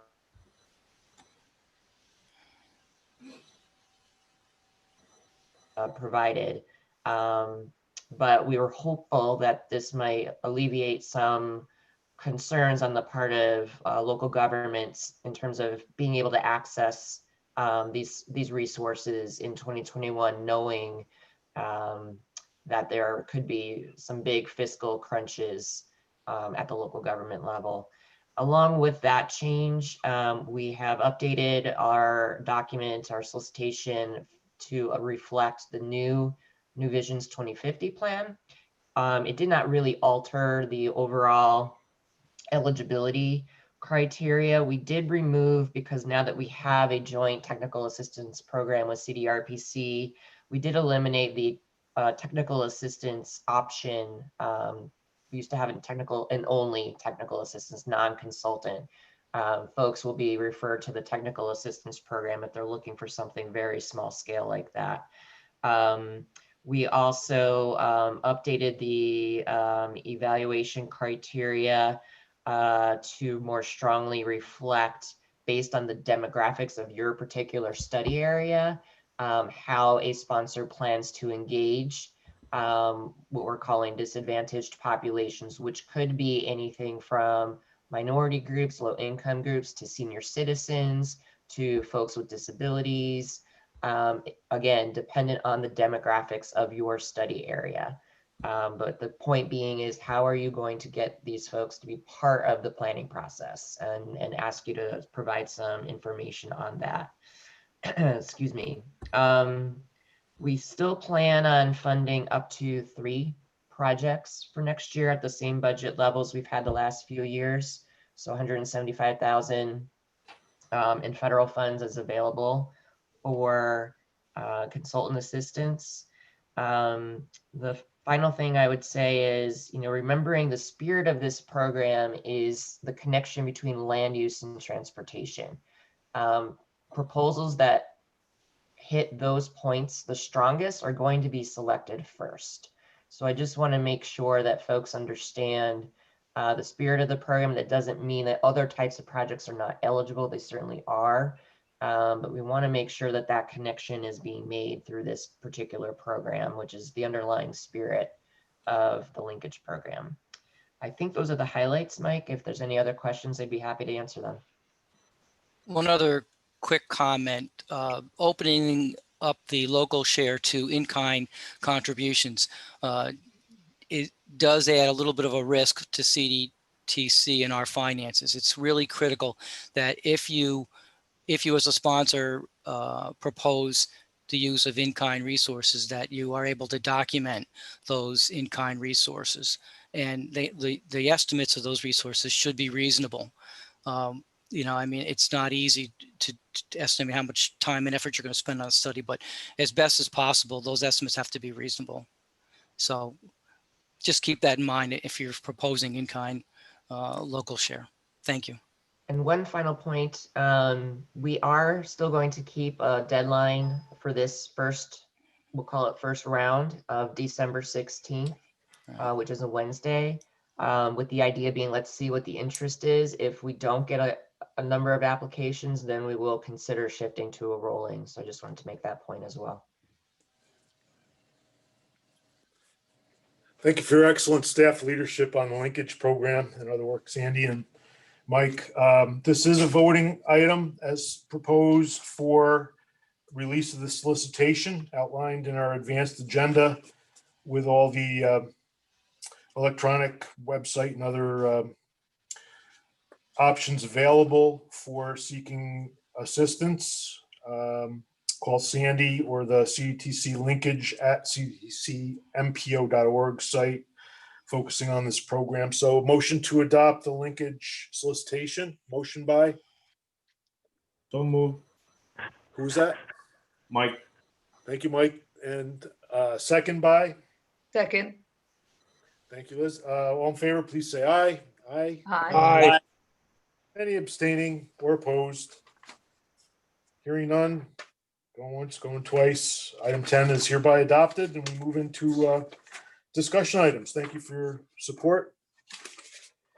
And consensus. Item 11 is the CTC project delivery update. Is that Jacob? Yep. Thanks, Steve. Thank you.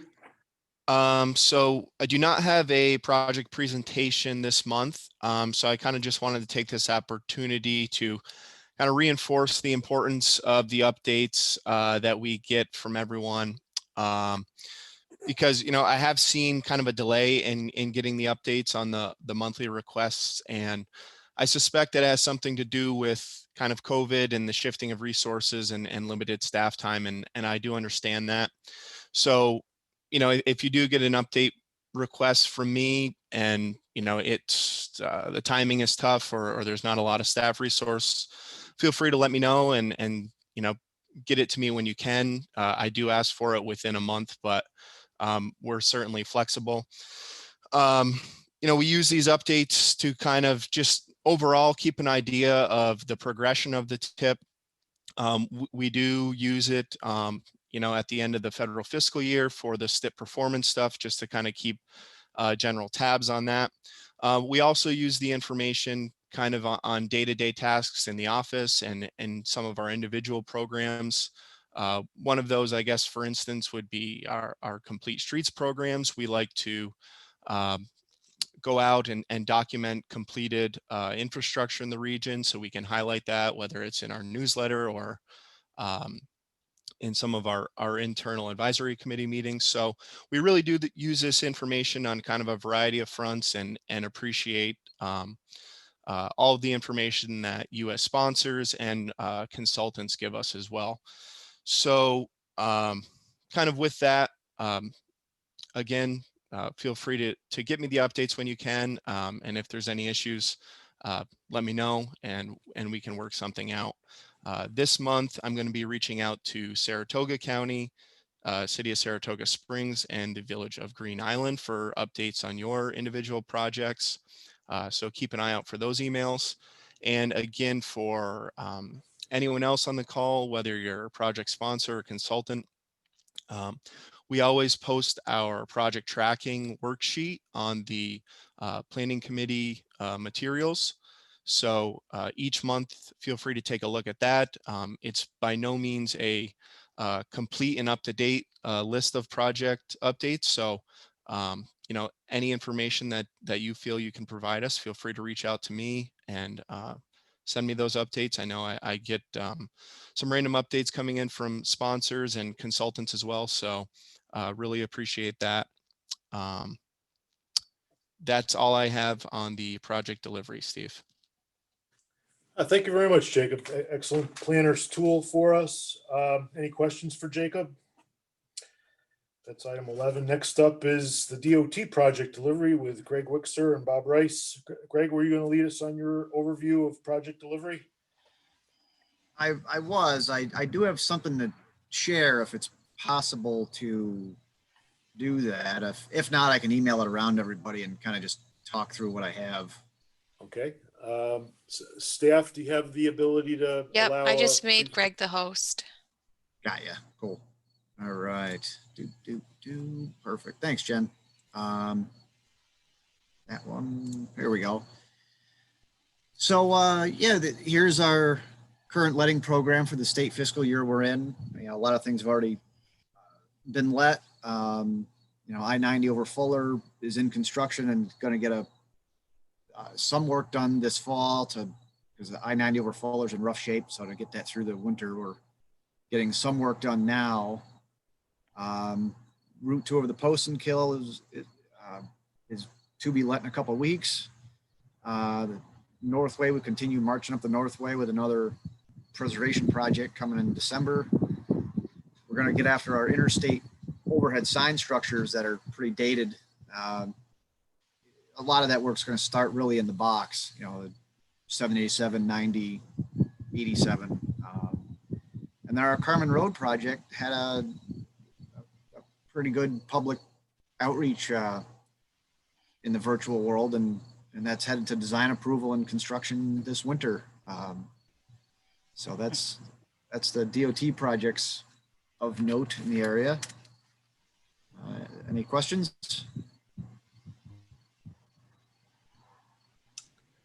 Thank you very much, Greg. Good update as always. Very important. Northway's looking great. We're all getting excited about the peak of the foliage, and the traffic is definitely increasing. We're watching that closely, and very excellent maintenance of the wear courses out there. Any other comments for DOT on item 12?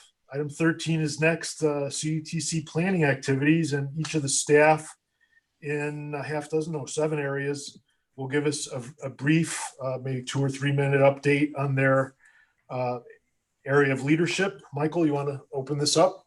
Item 13. Yes, thank you, Steve.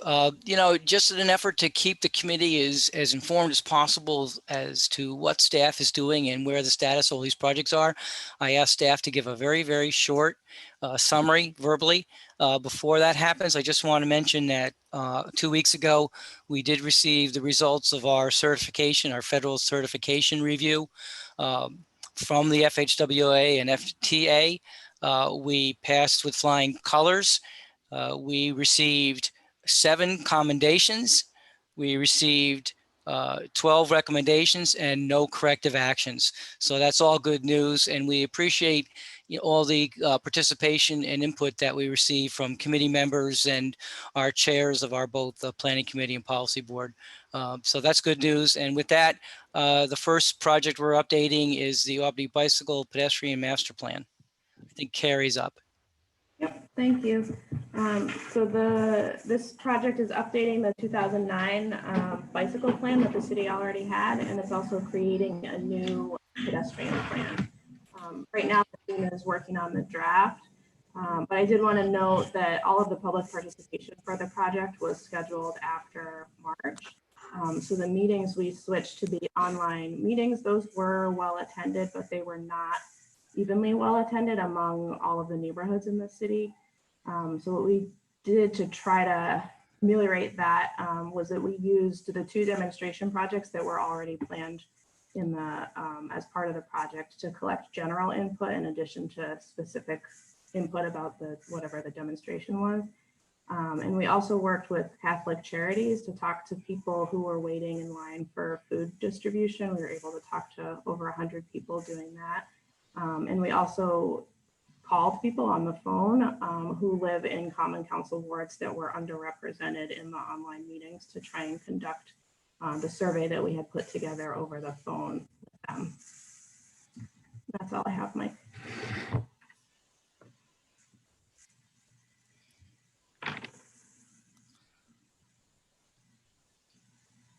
Thank you, Carrie. Excellent overview on the bike and ped. 13B is the Ballston Spa Pedestrian Bicycle Master Plan, and Jacob will give us a quick overview. Thanks, Steve. Yep, so Village of Ballston Spa Pedestrian and Bicycle Master Plan. Just getting started on this project, and we're setting out to implement as the project indicates, bike and ped master plan for the village and develop some recommendations for new bicycle and pedestrian infrastructure, and also some connections, potential connections to the Zim Smith Trail. So we started coordination with the village back in May after the MOU was signed. Developed a project scope and REI and released that for consultant advertisement in August. We received 8 consultant submittals for the project, which are currently under review. And we have a meeting this Friday with the review team to hopefully finalize the consultant for the project and move forward from there. That's all I've got. Thank you, Jacob. Any questions on the Boston Spa ped and bicycle master plan improvements coming? Grateful for that. 13 Charlie is Hoosick Hillside Study with Rima. Rima, are you ready? Yeah, hi. So the Hoosick Hillside Study is very near completion. Started last year, took a little hiatus in the spring due to COVID. We were supposed to be doing our final public engagement in the summer, and so hit pause just to see how things were going to shake out. And when it looked like we weren't going to be able to do something in person, we pivoted to do a virtual pre-recorded presentation, and really sort of blanketed the neighborhood area to really get the word out so that people knew that they could turn to their computers and their phones to do an engagement. So we actually had really good engagement for the final public engagement piece, something like 66 surveys submitted and dozens of comments in response to the presentation on the recommendations for the project. The project really focuses on the neighborhoods on either side of Lower Hoosick, and looking at ways to better connect those neighborhoods that have been sort of a little bit disjointed for a couple of decades, and looking at sort of street improvement ways and connections mostly for bike and ped on either side. So that project's going to be wrapped up by the end of this month.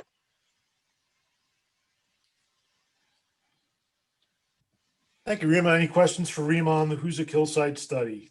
Next up, Sandy Mizowitz on the CTC Regional Planning Commission Technical Assistance Program. Funding is good. Sandy, are you ready? I am. Thanks, Steve. So CDTC and CDRPC are currently partnering on 4 technical assistance projects.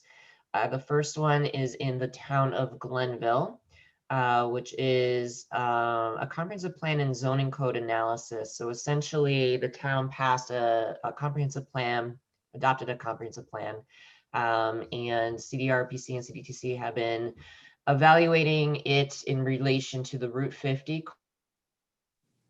the potential for integrating new transportation and green infrastructure regulations for the town. Review committee presentation of recommendations is slated for mid-October or November. Much of the work has been completed already, and the final report is currently being drafted on that one. The second one is in the town of Westerlo. It's a comprehensive plan. Essentially, the town is sort of just starting and initiating a comprehensive planning process. So they asked for some help in terms of how to pursue that. So to date, CDRPC has completed a survey analysis summary report and provided mapping. There's an existing conditions report, and all of that material has been delivered to the town's comprehensive plan committee for review and approval. The next one is in the town of East Greenbush on Gilligan Road. Gilligan Road is a town-owned road in which one of the schools is present. They're looking to install a multi-use path or other bicycle and pedestrian infrastructure. Our staff has provided an existing conditions assessment of the study area, and is trying to develop with a town-led consultant a more detailed plan for how to install the multimodal facilities in that very narrow corridor. Complete streets recommendations are being made. The target date for the deliverables from CDTC and CDRPC is December. And the final project that's currently in motion is in the town of Clifton Park. You may recall that the town of Clifton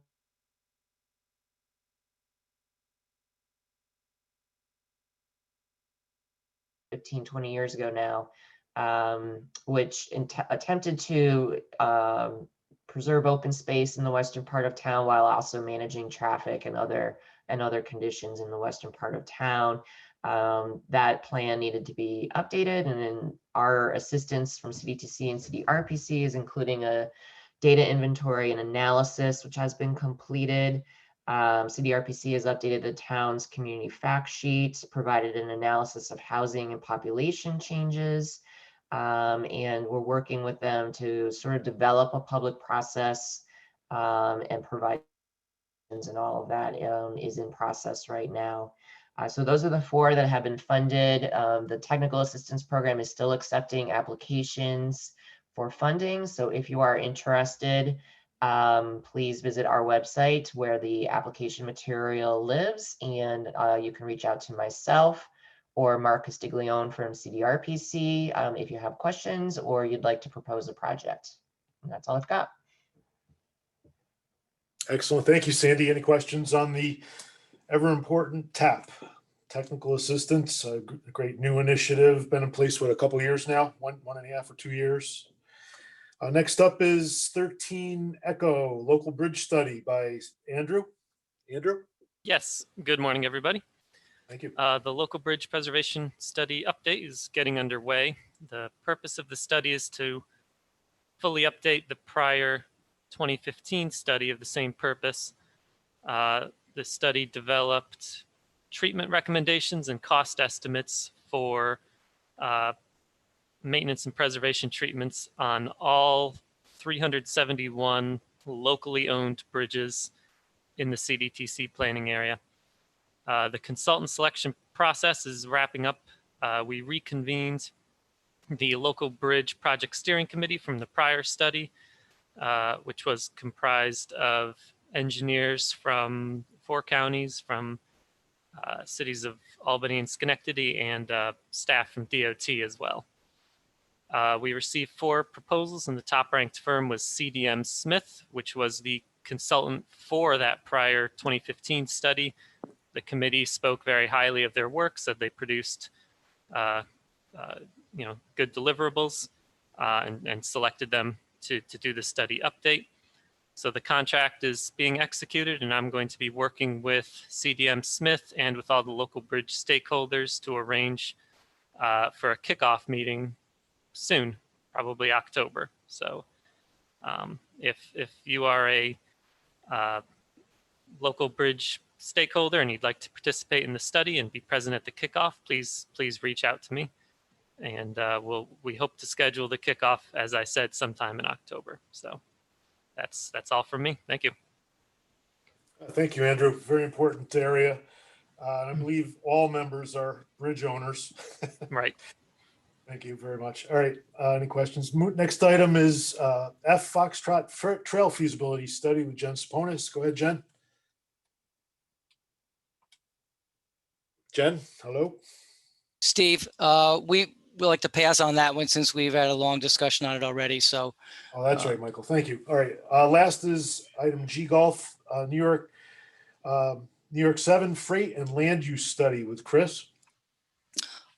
I'm taking the place of Chris Bauer today. He had to attend a meeting with RPI regarding a study award that they're working on now. So very quickly, the New York 7 Freight and Land Use Study is just that. It concentrates in the area of the State Route 7 and Thruway Exit 25A.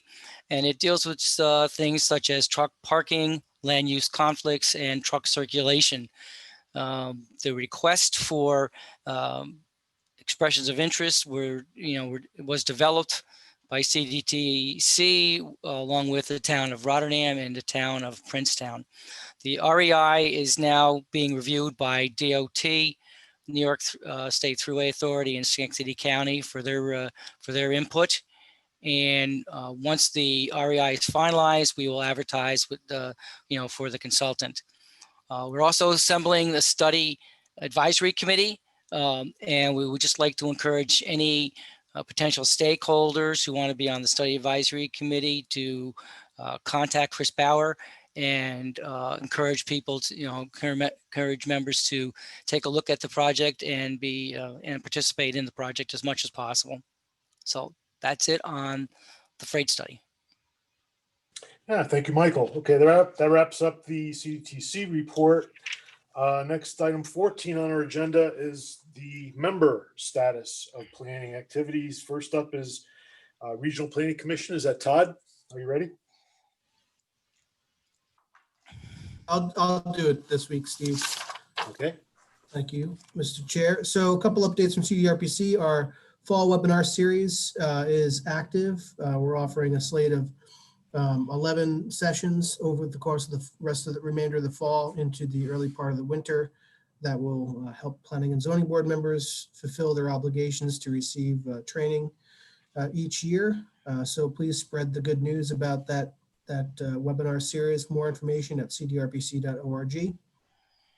We are anticipating beginning the second iteration of our Clean Energy Communities program led by Todd Fabozi and our Clean Energy team. And we are anticipating hopefully soon an announcement from NYSERDA about new resources and grants available to communities to invest in green infrastructure technologies, including EV charging and other clean energy technologies that could benefit local governments. Just as a reminder, our Capital Region Indicators website is still live and is undergoing improvements. So please use that as your desk reference for census data and ACS data as you need it throughout the day. Features nearly 40 data points for each county, city, town, and village in the Capital District and in the greater Capital District area as defined by the Regional Economic Development Council region. That's the update I have from CDRPC. Thanks again for the partnership. Excellent. Thank you, Mark. Sorry, I didn't recognize you first. Yeah, NYSERDA has a great initiative there. Any questions on regional planning? I might ask a question. Any update on our U.S. Census for the members in our region? Mark, anything to note? Yep. It changes every day. I heard there was another case in court today about stopping the count. So, you can just add that to the list. Thank you very much. Any other questions or comments? Regional planning, key area. Next up is CTA. Is it Ross or anyone else? Ross, are you there? You may have lost Ross. Anyone else from CTA for a brief planning update? Going once, going twice. We'll move forward. Hey, Next Steve, I'm back. Oh, Real Ross, quick. thank you, Ross. I'll Yeah, be give us fast. the Sorry status about of that. planning at CDTA. How's it going? It's going well. Service for the River BRT will start on November 8th. So if you're in a municipality where we're operating, you'll see the stations are up. The final ones are being put into place. Our Troy garage has been expanded to accommodate the additional vehicles. But yes, service will begin on November 8th. That's great. Let's see, how's ridership doing? Well, we restarted our fare box once we were able to put up barriers for our drivers. We reopened our front door and added the fare box. So obviously, once you start charging for transit service, ridership goes down. So we were down, I think now roughly about 30%. Better than airports. Any questions for Ross on the regional transit? Next up is DOT. Is it Bob or Greg? Yeah, Steve, just a few things. We've officially entered federal fiscal year 2021. we're seeing authorizations and money start to move. If you've seen the news, the FAST Act was extended, the legislation, through next September. That said, the obligation authority, the money component of it, the government was funded through this December. So we'll see where that discussion goes. DOT continues to be actively involved in COVID response, primarily transporting equipment, materials around the state. The 25% working in the office continues. The telecommuting, working from home, was extended with the unions till at least the first of the year. The Troy Manans Bridge, the Route 378 Pell study, based upon the proposals and the comments received, we're looking to rework the scope of that and the contract type, and we'll re-advertise that at some point in the near future. Of interest, the Albany Skyway, the bids were opened a couple weeks ago, and they were substantially over the estimate. So we're working over reviewing our options and seeing how to go forward with that. So that's all I have this morning. Without any questions, that's my report, Steve. Excellent. Thank you, Bob. Good overview. Any questions for DOT? Steve, this is Joe Smino. Is it okay? I'm obviously not a member of the committee, but just had a couple questions, if that's all right. Pleasure of the committee. I think it's fine. Go ahead. Keep it brief. Just wondering, Bob, been talking to other MPOs and regents and so forth. What is your take on Marchicelli and Bridge New York, if you know anything at this point for next year? Yeah, Joe, I mean, nothing, it would be nothing but speculation, you know, at this point. Okay. Yeah. But none of them are moving forward at this point. It's a matter of if they do or not, is the question, right? None of them have been acted on yet at the state level. Well, you've got a couple different things. I mean, Marchicelli's different than the Bridge New York program. I mean, the commitment is there still to the current Bridge New York candidates and progressing those projects. You know, the Marchicelli is a annual budget item, and right. You know, that has more, I think, sort of unknown still at this point. Okay, thank you. Appreciate it. Great, good. Thanks, hey, Bob, if I could just ask a quick one. You were mentioning on the 378 bridge study a scoping change on that. What is the highlight of the change? I mean, frankly, I think we needed to tighten up the scope a little bit, where the study, the Pell study, really should be looking at the fundamental environmental hotspots and concerns for the corridor, and then, you know, some high level modeling analysis in terms of volume and capacity for different alignments. I think the way that it was put out before and the contracting mechanism looking for a bid, it left itself a bit open on how many hours for public engagement, how many intersections we would be asking the consultant to analyze.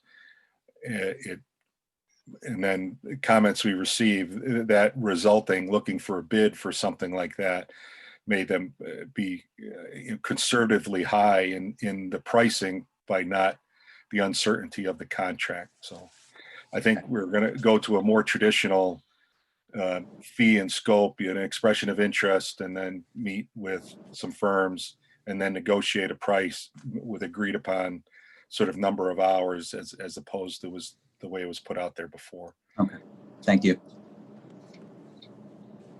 Okay, thank you, Bob. Anything else on DOT? Thruway Authority is up next. Is anyone on from Thruway Authority, Mike? Good morning. It's Tim yeah, Wainwright. Tim is. Yep, Tim. Thank you, Tim. Yeah, go ahead, Tim. How's it going there? Good. We're, it's a busy time of year for us, transitioning from summer to winter. Got a few projects we're wrapping up, the Old State Road bridge replacement. We're also doing some diamond grinding on the concrete pavement between 23 and 24. Then, of course, we have our all electronic toll collection project that is moving forward as well. As with DOT, we're supporting the state with our COVID response with moving material and, just, like I said, getting ready for winter. Any questions, anybody? Thank you, Tim. Good overview. Next up is the airport, if you're ready. For show and tell out the window, as mentioned at our last meeting, we're wrapping up 4 new 80,000 square foot hangars, 80,000 square feet each times 4 for the next gen statewide emergency response. You see them, the new white roofs right out here. I'm on the east end of our administration building. Most of the commercial traffic was in from the north, and I don't have a clear view of that, and they're turning off to the terminal before we get here today. But this time of morning is fairly slow, and it's a big push out every morning. We're seeing still steady, only 1,000 passengers a day, where 4,500 or so is the daily average, 5,000 to 6,000, 6,000 weekly. So the pandemic's definitely taking a toll. State health staff are the meters and greeters here trying to get information on quarantine from all the passengers coming from 34 states currently on the restricted and quarantine list per the 7-day rolling average. So it's definitely affecting interstate travel. Cargo is still holding strong. Military, as you see, a lot of Black Hawk traffic out the window here. Our capital program is continuing for passenger boarding bridges. This over the wing bridge, I'm sad to report, is to be removed after 21 years of service. We were the only airport in the Western Hemisphere with rear door jet boarding. The dual bridges are going away. Unfortunately, Southwest didn't buy in, but they were cutting the turn time almost in half. But that'll be a closing chapter on new technology that could have taken off, but just didn't, with the dual boarding. Passengers liked them. There were some, occasional mechanical issues. There were electronic devices. So that's another show and tell out the window here. That's the dual over the wing boarding bridge, soon to be removed. So that's a quick overview on airport traffic. So we're holding steady, about 1,000 passengers a day. We're very grateful for DOT's excellent support. The Exit 3 and gateway improvements are just wonderful and a great entrance to our region. We have our video board being upgraded. We'll be updating some social media, but that's a quick overview. Any questions on airport operations or capital program? I'd be happy to answer. And who's on from the Port of Albany for the Marine Port? No one is on from the port. Tony Vassal called and he had several conflicts today, so he couldn't make it. Thank you, Michael. Very good. So that's a wrap. Are there any other members around the table that would like to do a brief report on local planning initiatives or capital initiatives? Hearing none, our upcoming meetings are Bike Ped on October 13th, New Visions 2050 Learning Series webinar on pedestrian safety in the region. October 20th, October 21st is another webinar on the cycling experience, cycle highways and methods for human-centered bikeways. Very popular, growing popularity. And lastly, our next planning committee, see you again on Wednesday the 4th. All right, any other closing motion to adjourn? Old business, new business? Thank you, Bob. Motion to adjourn, second. I'll second that. All in favor, please say aye. And it was a great meeting. Thank you for your consensus. We'll carry it forward. Thank you, Michael. Thank you, Stephen. Thanks, everyone. Thanks to the members.